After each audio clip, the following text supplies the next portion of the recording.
પ્રભુ વ્રજમાં ક્યારેય ભગવાન થયા જ નથી. ભગવાનને બતાવી દીધું માટી પેટમાં જાય તો નડે, આ તો મોંમાં જ છે. બ્રહ્માંડમાં માટી હોય ને બતાવી દીધી, જો અહીંયા જ છે, હજી ગઈ નથી. ચાવીને ખાવ અપચો ન થાય. ચરાચરના અત્તા ખાનાર કાળરૂપ પણ આ છે. ભક્તને મહિમા જ્ઞાન કે પ્રભુ જોઈતા નથી. માને તો મધુર મુગ્ધ પુત્ર જોઈતો હતો, ભગવાન જોઈ તમારે ભગવાન થવું નથી. ગભરાઈ ગયા તેથી ભગવાને પુત્ર શ્રીમય વૈષ્ણવી માયાનો વિસ્તાર કર્યો અને પુનઃ મુગ્ધ પુત્ર દેખાયા. ગોપી પ્રેમમગ્ન બની ગયા, બ્રહ્માંડ દર્શન તરત ભૂલી ગયા. કોઈ કહે છે, કોઈ કવિ કહે, માટી કે મિસ મુખ દિખરાયો, તીહી લોક રજધાને, સ્વર્ગ પાતાલ ધરાને બન પર્વત, બદન માંજ રહે આને, નદી સુમેર દેખી ચકિત ભઈ, વાકી અકથ કહાની. અહીં શ્રી બ્રહ્માંડ વિહારીજી તથા સાક્ષી ગોપાલના મંદિર છે. અહીંની રજનું ચરણામૃત સુંદર બને છે. બોલો વલ્લભાધીશ.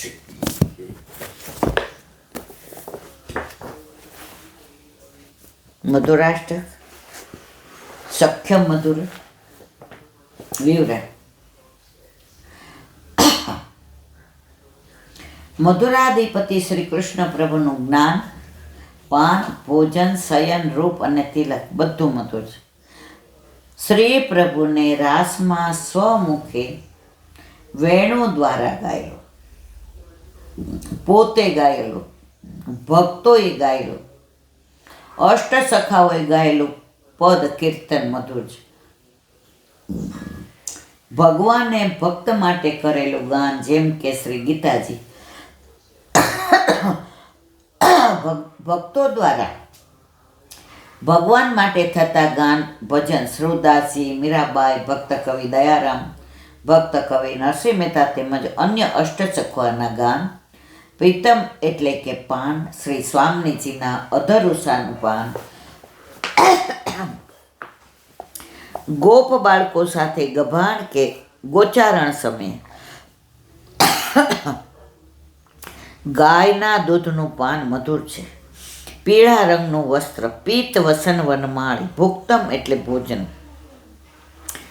મૈયા યશોદાજી દ્વારા નંદભવનમાં, સ્વામીજીઓ દ્વારા નિકુંજમાં, અન્નભોગ 56 ભોગ પ્રસંગોમાં, સખાઓ સાથે વનમાં, ચોરી દ્વારા વ્રજભક્તોના ઘરમાં, શ્રી નંદરાયજી સાથે ભોજન તેમજ વિદુરજીની ભાજી અને દ્રૌપદીજીના વાસણમાં ચોંટેલો અન્નો દાન.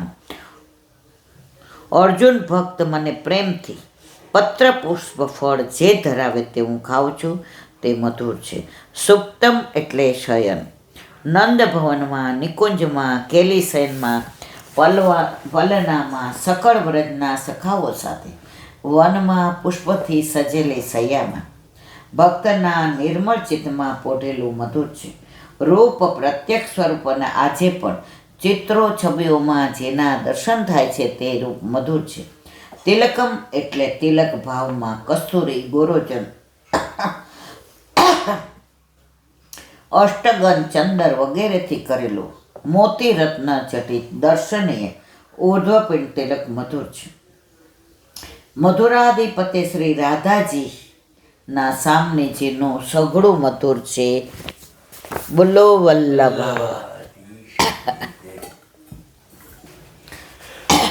વલ્લભાધીશ કી જય.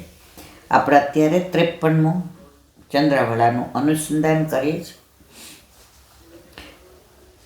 સત્સંગનું મહાત્મા બતાવ્યું છે. વૈષ્ણવના સંગનું પદ, મિલે કબ વે મન કે અનુરાગી, શ્રી વલ્લભ વચનામૃત પીવત્યો જો, ચકોર લવ લાગી. તેનકો સંબંધ માત્ર તે જાય, અવિદ્યા ભાગી, આનંદ રોમ રોમ પર આવત, સુખ ઉપજાવત સાગી. જાકે પીછે ડોલત ગિરિધર, પ્રેમ પુંજ રસ ભાગી. રસિક દાસ જન કે કૃષ્ણ સંગ, સોઈ દાસ બળ ભાગે.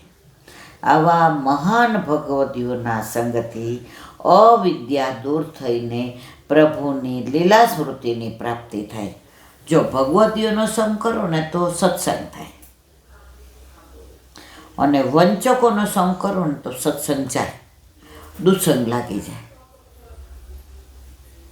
ના સમજાવવાનું બધું સમજાવી દે. ભગવતીઓ ન મળે ને તો અસંગ રહેવું, એકલા કાંઈ વાંધો નહીં. પણ દુસંગમાં તો હાથી હા ક્યારેય મિલાવાય જ નહીં.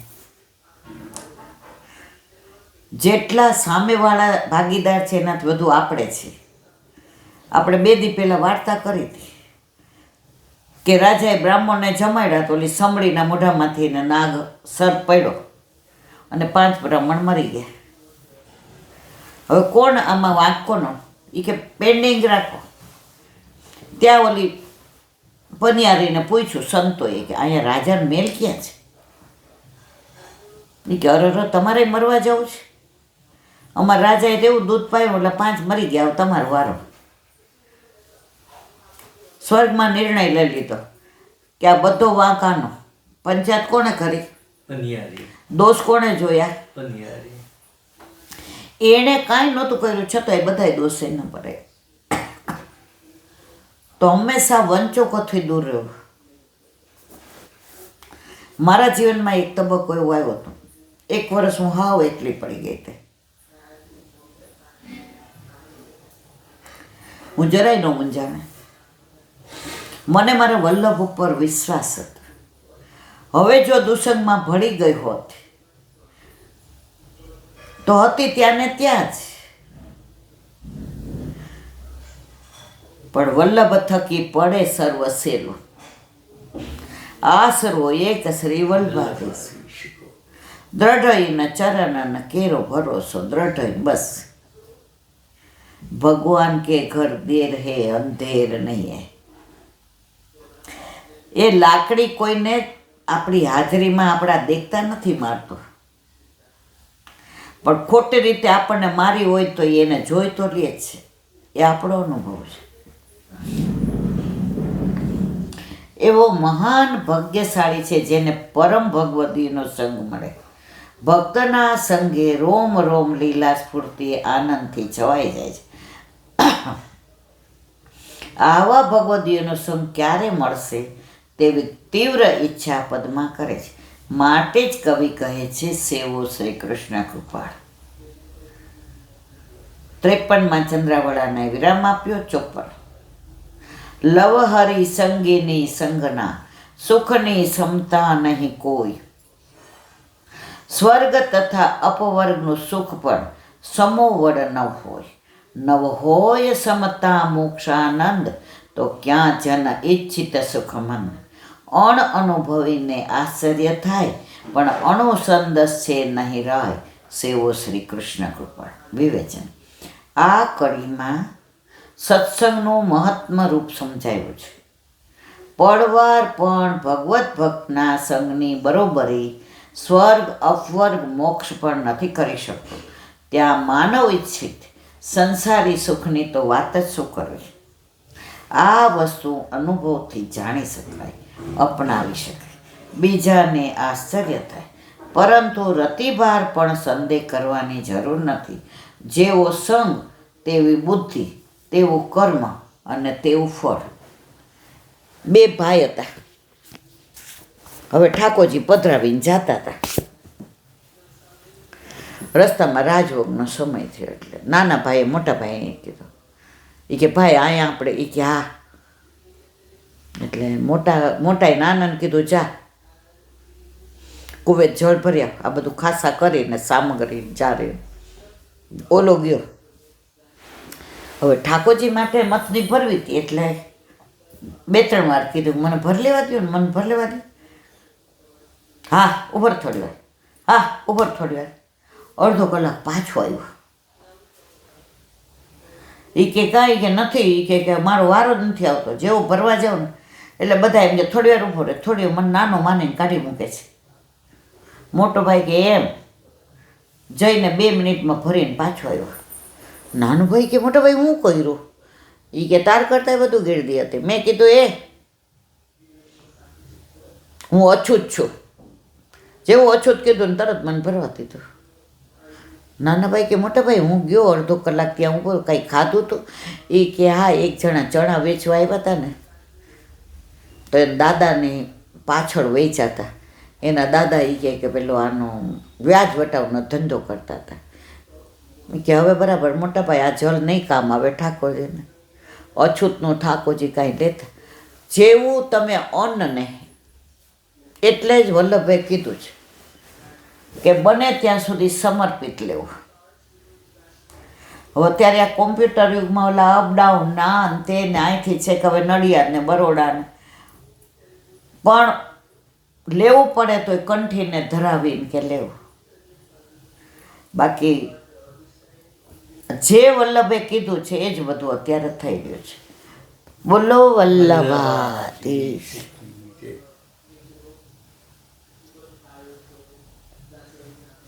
શ્રી વલ્લભાધીશ. સુબોધિનીજીનું પાન વલ્લભ કરાવે તો થાય અને સ્પર્શ કરવો આપણા બસની બાતના.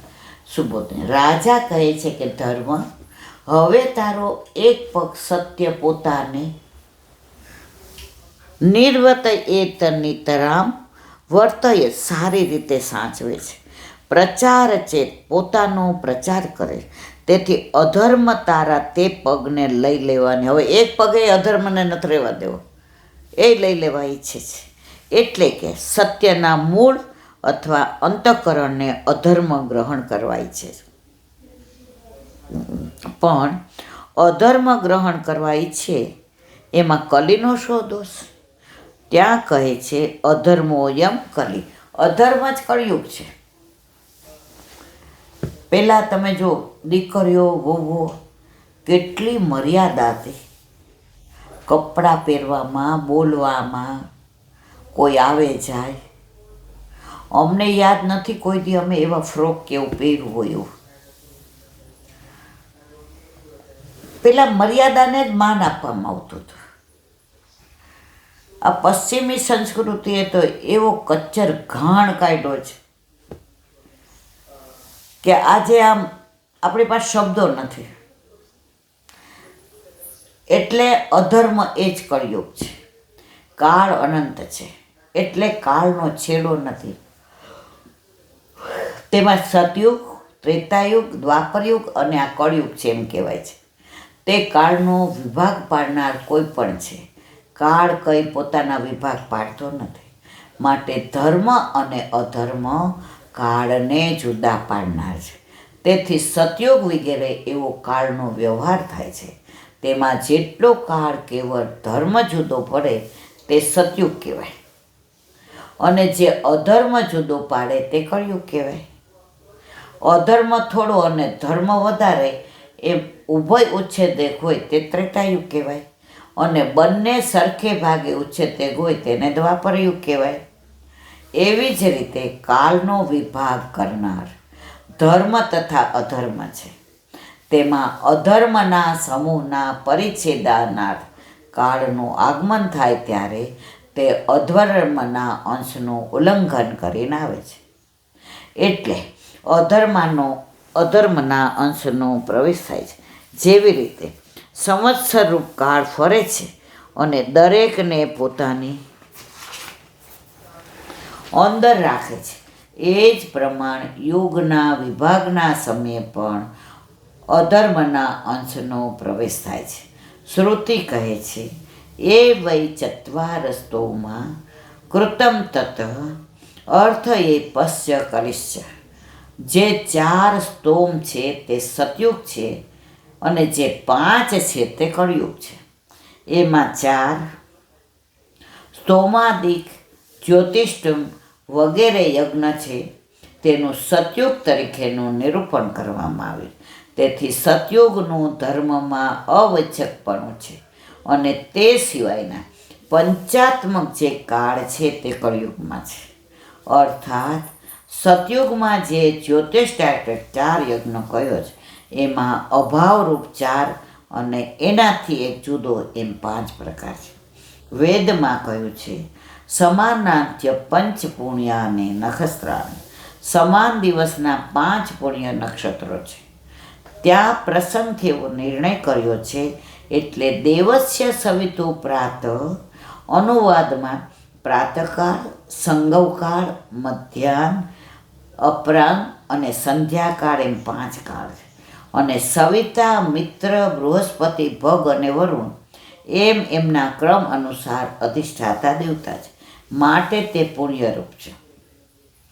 આપણે નહીં ઘણીવાર આવતું ટિપ્પણીમાં કે આ પુણ્યકાળ છે, આ સમયે આટલા વાગ્યાથી આટલા વાગ્યા સુધી દાન કરવું, આમ કરવું, તો એના અનુસંધાનમાં કહે છે કે આ પુણ્યરૂપ છે. એમ શ્રુતિ કહે છે. ત્યાં અગ્નિષ્ટોમાદિક થવાથી 4ને વીર્યપણું કહીને 4 કાળ ખરા બતાવ્યા છે. ત્યાં 4 કાળના અવયવોને ઉપર લખેલા અગ્નિષ્ટોમાદિક 4ના અભાવ તરીકે નિર્ધાર કરે.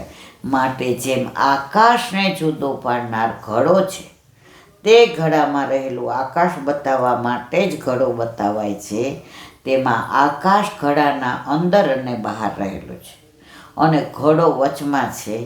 તેમ બંને તરફ કાળ કહીને વચમાં અધર્મને બતાવે છે. તે અધર્મ